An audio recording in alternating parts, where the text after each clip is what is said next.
Welcome to the Human Resolve podcast. I'm here with my guest, Jerry Gidner. Jerry, would you like to introduce yourself? Sure, thanks. My name is Jerry Gidner, and I have Tourette syndrome, and I am a member of the board of directors of the Tourette Association of America.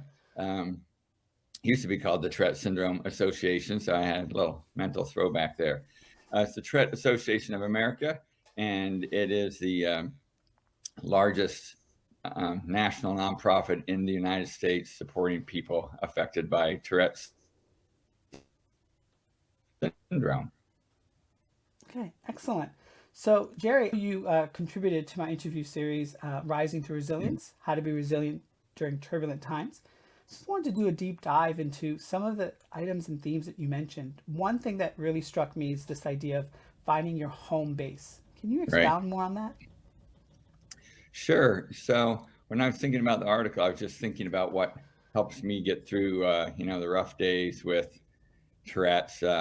If tics are bad, or could be anything else going on. Just look at the world. There's a lot going on, and for me, just having a place I can call home, by which I mean relationships, and obviously my home is at home with my wife and kids, but beyond that, I really was thinking about it and just thought, I have these three friends who we've just been through a lot over, say, the last 15 years, and we've laughed and we've cried and we've worked together and we've been friends outside of work.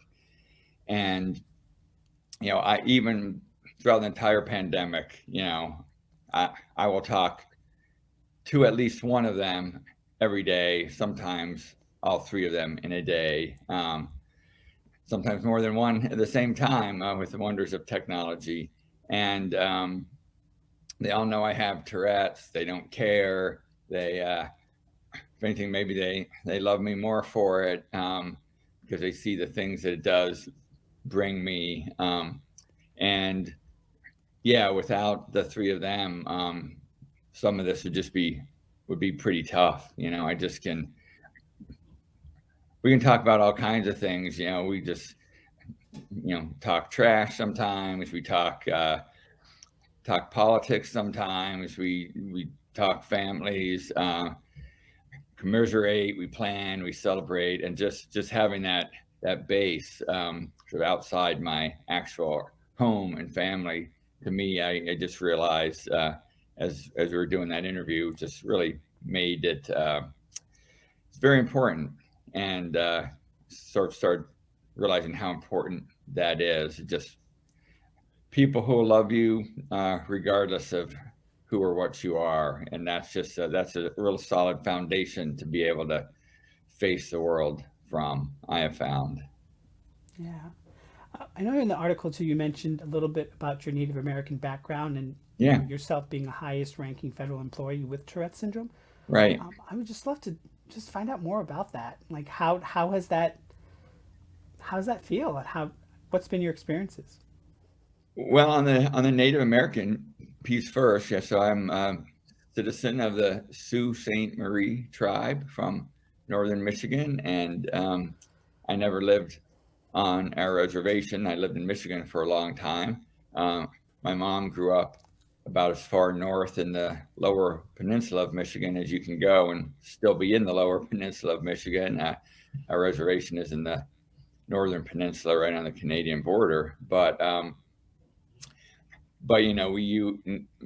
knew from a young age that I was descended from people from that tribe, and as the years went by, I did become a citizen, an enrolled citizen, and that's meant a ton to me. I'm probably not close enough to that culture for it to be truly a home, maybe in the way I wish it was. But I've spent, as you mentioned, my day job. I'm an executive in the federal government, and I worked on Native American issues and for organizations dealing with Native Americans for much of my 30-year federal career. And so many of my contacts, friends, people I follow or follow me on social media, people I interact with are Native Americans. So, in that sense, even though I'm not horribly closely tied in to the day-to-day culture of my tribe, it is a really large community that is just really nice to be a part of. And as far as the federal government piece goes, so I am a senior executive in the federal government, and that's the top layer of career employees, I guess you'd say. If there's 2 million federal employees, there's between 7 and 8,000 senior executives. So, we'll be bureau directors, office directors. We're the ones mostly who interact with the political leadership as they come and go. And I've been in the federal government about 30 years, I guess going on 30 years. I've been a senior executive, about 20 of that, 19 of that. So I've been doing it a long time. And this kind of gets to the part in my article where I was talking about you have to own your own story to be resilient. And, I've had Tourette's tics since I was 9. I'm 61. So I've been ticking for 52 years. But of course, I wasn't diagnosed until I was 45 years old. So much of that, I was just this freaky, twitchy kid, did not know why I did these things. And, I got picked on a lot. I got bullied a lot. And what a lot of people do in those situations is, you pull inside yourself, you avoid people, you become a loner. And to some extent, I did all of those things.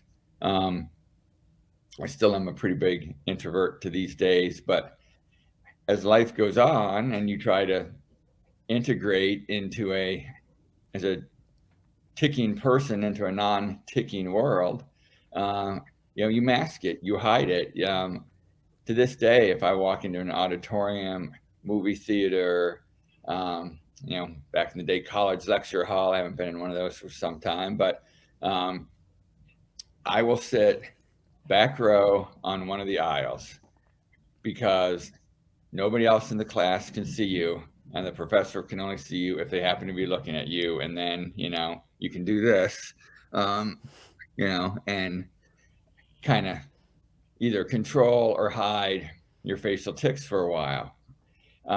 So you do all these kinds of things to avoid people knowing that you have Tourette's. And then finally, I got diagnosed at 45, around then. And my wife said, "So are you going to tell anybody?" And I said, "I'm going to tell everybody." And it really took, because if I'd start a new job, even in the same organization, so maybe I'd know people in that office, but maybe I'd come in as the head of that office or part of that office. I knew I ticked. They knew I ticked. They knew I ticked. It's just this weird awkwardness that I couldn't address because I didn't have the words for it. I didn't have the label for it. And after I was diagnosed, in fact, not long after that, I did start a new job. I came in as a deputy bureau director for a group of people. Many of them I knew, some of them I did not. And so they all knew I ticked. But it's for the first time in my life, I was able to have a staff meeting and say, "Hey, I tick. I have Tourette's syndrome." And it took it off the table. And I have found, not everybody is this lucky, I have found nobody cares. Almost universally, people, at least since I've been able to identify it, I tell people and they kind of go, most people at least have heard of it these days. And it really just takes it off the table as an issue. And so sometime, and it took longer than that after that first meeting, but I got to the point where I got comfortable enough talking about it in public. I do presentations for Disability Awareness Month or Mental Health Awareness Month, and you can have lots of debates about is it a disability? Is it a mental health issue? Many people have many thoughts about that, but I became comfortable talking about it. And then one day, just a couple of years ago, I'm a bureau director, and I just thought, there's 7,500 senior executives. I don't know all of them, of course. I don't know any others with Tourette syndrome, and I just got thinking, man, I might be the highest ranking career member of the federal workplace with Tourette syndrome. And there's the incidence rate is say 1 in 100. It's a little debatable as well, but I work in a department with 70,000 people. That means 700 people have Tourette's. And after been through, growing up with it, somehow making my way to the top ranks of the federal government, despite it, I just want to be able to help others. And, I want people to get to the top ranks of the federal government because of it, not despite it. And, for your watchers, if you see my name, it says seeing patterns. There's so many things, there's so many gifts that Tourette syndrome has brought me that make me a much better leader and make me really excel at work. And yes, I tic uncontrollably. And I know some people, even some employees, well, I've heard it secondhand usually, but, I'll hear they say, boy, it was really hard to watch Jerry today. It's like, yeah, I get it. It was really hard to be Jerry today. Yeah. Yeah. I love it. I love it when you put in the article about I can't run away from it. I can't make you go away. I can't hide Right. from it. And Right. it's so empowering. So how do you define resilience? Well, I think I said in the article, it's just the ability to keep going in face of challenges. And, everybody has challenges. Tourette syndrome does not make any of those challenges easier. People with Tourette's don't have a monopoly on that. Any chronic disease, any minority status, all this makes life harder. But at some point you have to decide, are you going to let it stop you or pigeonhole you, or are you going to find a way? And so I guess maybe even unconsciously, I just decided, well, I'm going to find a way. And half the time I didn't even know where I was finding a way to, because the career is somewhat of an accident. But I feel like I did. I've had a great career and great friends, as I mentioned before. And so I think it's just that ability, one way or another, just keep going. And it's, well, we're filming this on Martin Luther King Day. And I was just seeing quotes today about, from Martin Luther King, if you can't fly, run. If you can't run, walk. If you can't walk, crawl, but just keep moving forward. And yeah, maybe that's a good message for today. It's just,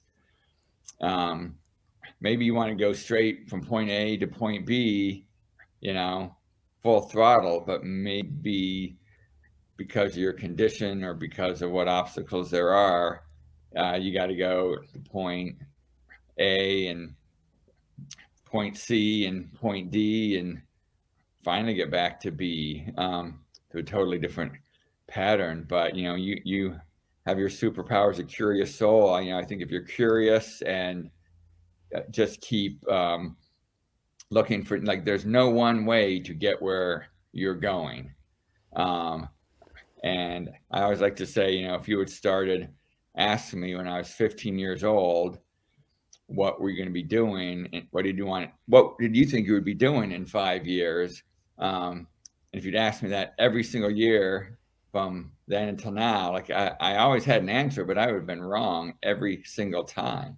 And I have absolutely no regrets about that. So I just think you have to keep going. You have to be open to whatever possibilities, and you have to be willing to walk through doors when they open for you and maybe shut some doors when they're not right for you. I know you also beautifully expressed your interaction and your experience with your grandmother, how she was a source of an example for you. Right. I would love to learn more about that. Well, my grandmother had the very early 1900 hundreds name of Mildred. Mildred Gidner, my dad's mom, and she was a farm wife. Um, and they had a couple different farms. So all the time I was alive, they had a little farm in the booming burg of Potterville, Michigan, between Charlotte and Potterville. Yeah, and if you're in Michigan, it's Charlotte. If you're Ah, in the Carolinas, it's Charlotte. But okay. Michigan, it's Charlotte. And the woman just never stopped going. And I just have, and she died ultimately. If she lived into her well into her 90s, didn't really slow down to the very last. And uh, the kitchen was her domain. Even as an adult, try to get her to sit down and make a sandwich by herself. The woman would nearly have a heart attack. It just was not done. And I just remember a couple images when she was, I don't know, she must have been in her 70s or maybe 80s. There's all these adults standing around, and she was a tiny little thing anyway. And we'd be having some big meal, some holiday meal, which of course she would prepare. Um, and then it's time to bring chairs in, and instead of saying, you got 10 other adults standing there, like, hey, somebody go bring the chairs in, she'd scurry off and go start hauling chairs in. So we'd say, no, stop, put that, like, we'll bring the chairs in, and you had to kind of pry them out of her hands. And I don't know the source of her resilience. I guess didn't really think about it, think to talk to her about that. But I know it's just she just kept going, and there's a conversation I would love to have. It'd be to have that with her. What was it? I don't think life was great all the time. I mean, they had a farm, so I always had food, but they lived through the Depression and the couple world wars, and actually the 1918 flu pandemic. Sort of topical for today. Just kept going.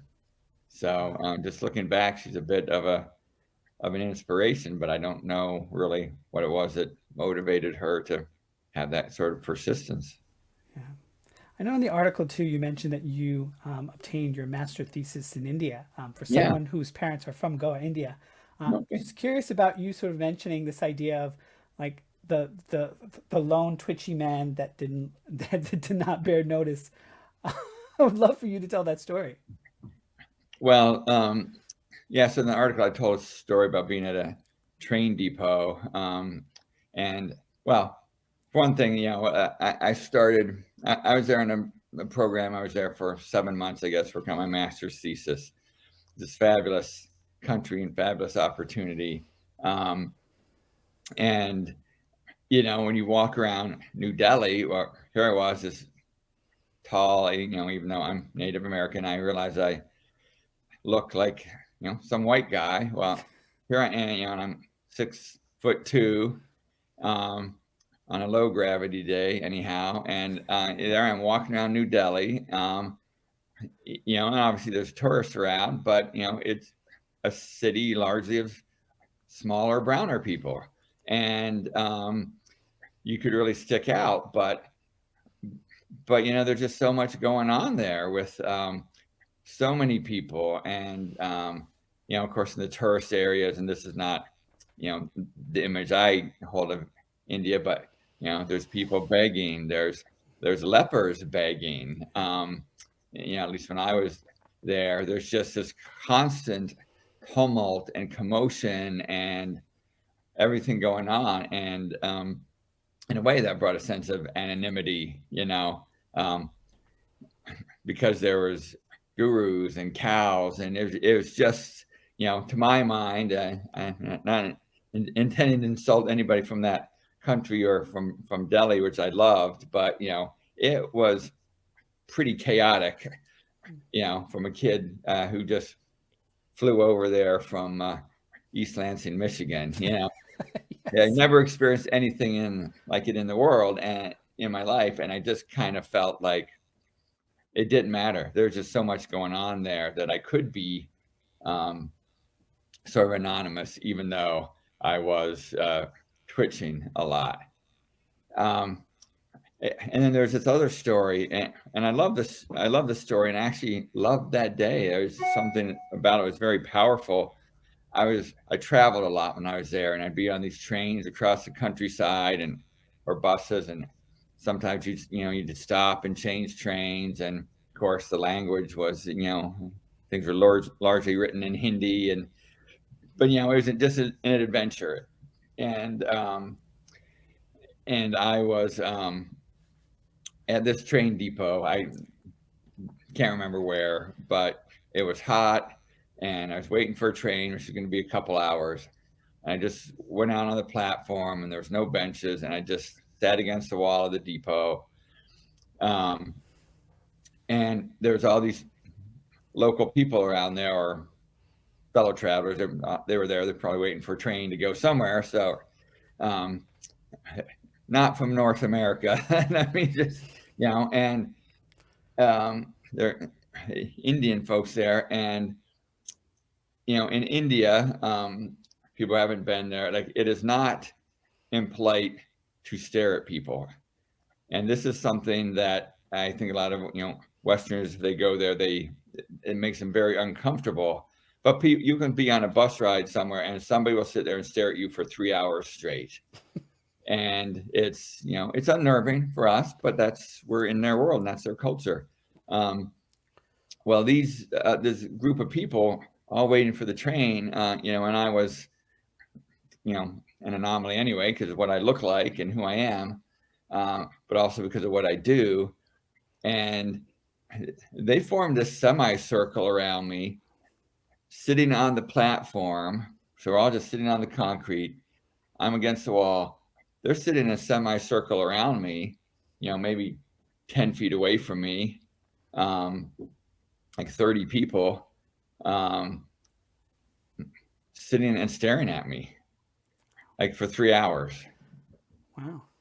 And I'm trying to remember now. I mean, obviously I had some tutoring in Hindi, but I was speaking 2-year-old Hindi at best, and some of them I think had a few words of English, but we really weren't communicating with language. And I never felt threatened. It wasn't like I'm being surrounded by a hostile crowd. It wasn't that at all. It was just, I'm different, and here I am in their world, and they're sitting and watching me. And I don't know, get back to the resilience theme. I think things like that, you either let it destroy you or you let it strengthen you. And there's nothing about Tourette's that's going to destroy me. I just decided that a long time ago. So I just take it as whatever.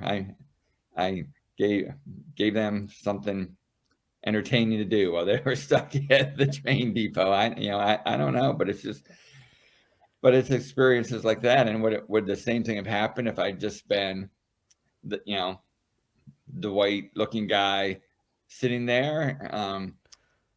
Would have happened if I was an Indian person with tics? Like, I don't know. Was it the comment? Like, I'll never know. Yeah. But it was a very interesting, a very introspective day. I will say. Yeah. So what are your 5 steps to becoming more resilient? So, I mean, the 5 that I think I listed were in the interview. Own your own story, which I talked about. I derive a lot of strength from the fact that here I am, I've got it. I might be able to be a role model for people. Have a sense of humor, like that situation on the train platform. I mean, come on, that's funny as hell. Come on, it really is. Yeah. and so, and I'm not just talking about Tourette's, but you just have to have a sense of humor Mm-hmm. about the world, whether you have Tourette's or not. Um, you have to have a home base. We talked about one of the things that I'd like to think about is, which I mentioned, is you just have to, in some ways, realize the insignificance of it all. I mean, here we are, and it can be all about, oh, me, I have Tourette's, woe is me. Where there's people starving, there's people dying in the ocean, trying to get away from violence in their home country. To take it a step out, I mean, we are in a galaxy with trillions upon trillions upon trillions of stars and planets. Yeah. We're a tiny little speck. I'm a tiny little speck. This collection of atoms decided to be Jerry Gidner for however many years. And then they'll go off and be something else for a while. And you really, I don't know, when I'm starting to feel sad for myself for some reason, I just think having those thoughts, it's like, yeah, I know things are important to me, but when in the grand sweep of history and space and time, that this is really insignificant and not even worth worrying about. And then I think the last one was helping others, which is why just recently, it's just coming up on a year that I've been on the board of the Tourette's Association, and but even when I'm feeling down, and I think there's science behind this, if I'm feeling down, if I help somebody else, it can make me feel a lot better, and whether that's giving to the $5 to the homeless person you pass, or rounding up for the food bank at the grocery store, or shoveling somebody's sidewalk when it snows, or just hopefully try to make some change on a national or international level. I'm also part of a group founding an international Tourette's syndrome support group, and so to me, just giving my time back, and if I can make things better for that 9-year-old kid who starts ticking on the school bus tomorrow morning, because there was no help for me. I had to figure that out on my own. And if I can change the world such that there is help for that person, then for me, all this struggle has been worthwhile. Yeah. So I think those were my 5. Yeah. So now I want to transition into the portion of Yeah. brainstorming. And I would love to talk about this idea of neurodiversity. Yeah. And what pain points could you and I maybe come up with that we could, shed more light or more insights on? Well, one I think that is really topical right now, for neurodiversity, which is really, just people who think differently, or whose brains work differently, whether it's somebody with Tourette's, autism, ADHD, depression, bipolar. Like, there's all these things, there's all these different ways that brains work that are not, quote, the normal, even though there's a lot of us out here with those things. I'll just digress for 1 second if I could. The general statistic is that 1 in 100 people have Tourette syndrome or a related tic disorder. That's like 80 million people in the world. If that were a country, that's the 20th largest country in the world. Yeah. That's between Germany and Thailand in population. And yes, I'm a big enough nerd that I looked that up to find out. There's a lot of people whose brains are not, quote, normal. And, but the world is built for people whose brains are, quote, normal. And so right now, I think the pain point that we're going to see is there's all these accommodations that you can have for working. And all of a sudden, and for years and years, oh, we can't possibly do that. You couldn't possibly work remote. All of a sudden, in 2 weeks, everybody went remote. In most cases, it's office workers anyway. Not talking about you grocery store workers or healthcare workers, our saviors. But a lot of us did. And it's working great, for a lot of us. And so, and for a lot of people, with conditions like this, somebody might have coprolalia, which some people with Tourette's have, which is where you say inappropriate words. That could be harder live in an office setting. It might not be an issue at all if you're at home on a Zoom call where you're muted most of the time unless you're actually talking. That's an accommodation we've shown for the past 2 years. People can get their work done that way. And I'm afraid there's going to be, whenever we get past this, accursed plague, there's going to be this, oh, well, that worked, but now, hey, everybody back in the office, well, I'd like to work remotely. Oh, that's just not possible. Well, it is possible. And so, it's, again, the world designed for the normal brain imposing rules that really make it much harder for those whose brains are different. I've had employees who come up and say, my depression or anxiety, take your pick, is really bad today. Like, I can work fine from here. I cannot leave the house today. Great.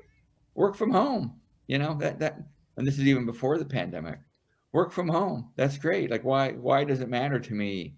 And so I just think, I really think we've just scratched the surface with the technology and the normalizing, letting people with conditions that make it hard for them to be in, an office setting on a daily or periodic basis, normalize letting them not be there, and still be able to do great work.